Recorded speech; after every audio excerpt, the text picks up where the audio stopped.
반려견을 사흘만 봐달라는 글을 올렸던 견주가 강아지를 맡긴 뒤 잠적했다는 사연이 전해졌습니다. 중고거래 앱에 간식을 먹고 있는 반려견 사진과 함께 분리불안이 있다, 강아지를 사흘만 봐달라는 글이 올라왔는데요. 이에 한 누리꾼이 반려견을 데리고 와 돌봐줬는데 돌연 강아지 주인이 앱을 탈퇴했다는 사연입니다. 강아지를 봐준 당사자는 현재 애타게 견주를 찾고 있는데요. 이런 경우 견주를 고발하는 방법이 있긴 하지만 대부분 강아지는 동물보호소에 가야 한다고요. 누리꾼들은 동물 유기 범죄로 처벌해야 한다며 목소리를 높였습니다. 최근에요. 굉장히 좀 이 반려견과 관련해서 좀 황당한 일이 벌어졌습니다. 네, 사실 요즘 중고거래 앱에서는 별의별 게 다 거래가 되고 있는 상황이거든요. 뭐 자동차도 팔리고요. 부동산 거래까지 이루어집니다. 단 이런 직거래의 경우에는 사기 우려가 있기 때문에 항상 조심해야 된다. 이런 거는 생각을 해둬야 될 것 같은데요. 이렇게 물건뿐 아니라 최근에는 아르바이트나 구인 관련 글들도 종종 확인할 수가 있습니다. 최근엔 자신이 키우는 강아지를 3일만 맡아달라고 부탁하는 글을 올린 견주가 있었는데요. 그런데 강아지를 맡긴 뒤에 돌연 잠적해서 논란이 되고 있는 겁니다. 당시 올라왔던 게시글을 한번 보면 간식을 먹고 있는 반려견 사진과 함께 강아지를 사흘만 봐달라 이렇게 적혀 있었는데요. 이 글을 본 누군가가 반려견을 데리고 와서 돌봐줬습니다. 그런데 문제는 그 후에 반려견 주인이 이 앱을 탈퇴하고 잠적을 해서 지금까지 애타게 견주를 찾고 있는 상황입니다. 이게 얼핏 들으면 저도 그랬는데 아니 뭐 전화하면 되지라고 생각할 수가 있는데 이렇게 계정을 탈퇴하면 임 변호사님 이 사람을 찾을 수가 당장은 없다면서요? 그렇죠. 당장은 찾기가 어려운 상황이죠. 계정까지 탈퇴해버렸기 때문에 사실상 연락을 취할 방법이 없어졌다. 이게 휴대폰 보여집니다. 전화번호로 교환을 안 하죠? 사실 여러 가지 경우가 있지만 오히려 안전 위험 때문에 이렇게 중고 거래할 때요. 내 전화번호를 노출하지 않는 경우가 더 많습니다. 그러니까 중고 거래 앱을 통해서 충분히 메시지를 주고받을 수 있기 때문에 별도로 개인의 휴대전화를 노출하지 않고도 이 거래까지 이뤄질 수 있습니다. 물론 처음에 가입할 때 내 전화번호라던가 본인 인증 같은 절차를 거치지만 이거는 일단 수사기관의 어떤 의뢰를 한 이후에 해당 어플리케이션 그 앱을 통해서 어떤 정식적인 협조 절차를 얻는다면 사실 누구인지 특정은 전 쉽게 가능해 보이거든요. 이와 같은 경우에 정식으로 수사가 진행된다면 실제로 이 해당 견주를 찾는 것은 저는 어렵지는 않아 보입니다. 그러니까 수사가 되기 전까지 이 당사자들끼리 연락처를 알 수 있는 방법이 없는 거예요. 그러면 이 강아지를 3일간 맡겠다고 한 이 사람은 지금 연락이 안 되니까 이 강아지는 그러면 어떻게 되는 겁니까? 만약에 계속 견주가 나타나지 않으면 고발 조치는 할 수 있다고 하는데요. 그런데 문제는 이렇게 되면 이 반려견은 동물보호소로 보내진다고 합니다. 그래요? 이 부분을 글쓴이도 굉장히 우려하고 있더라고요. 그런데 사실 한편 생각해 보면 반려견을 유기하려고 한 주인에게 그대로 돌려보내는 게 괜찮나?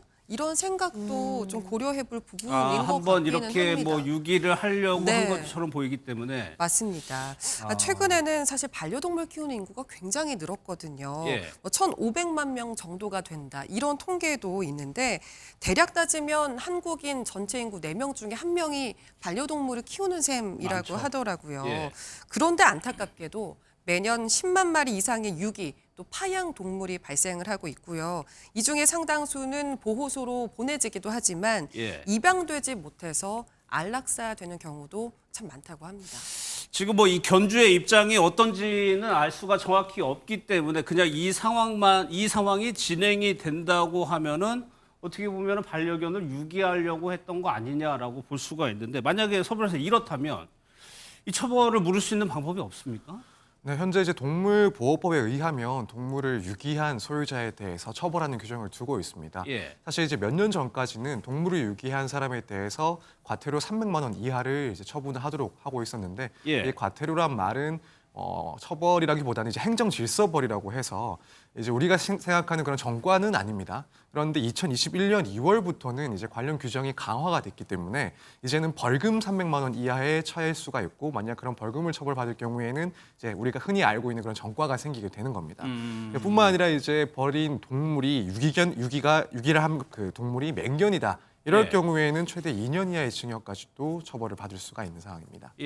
이게 정확한 맥락이 어떻게 되는지 모르겠는데 아까 김유지 아나운서가 얘기한 것처럼 만약에 찾아간다고 해도 걱정이 이네요. 이런 시도가 있어가지고. 그런데 또 하나 드는 의문점이 임 변호사님. 이런 중고거래 앱을 통해서 반려동물을 이른바 이렇게 거래하는 것도 가능한가 봐요. 사실상 가능은 해 보입니다. 그렇기 예. 때문에 이런 일이 발생을 했다고 보여지는데 이 중고거래가 굉장히 활성화되어 있습니다. 장점이 많지만 요즘은 뭐 집도 중고거래 앱을 통해서 거래했다 이런 이야기도 들리고요.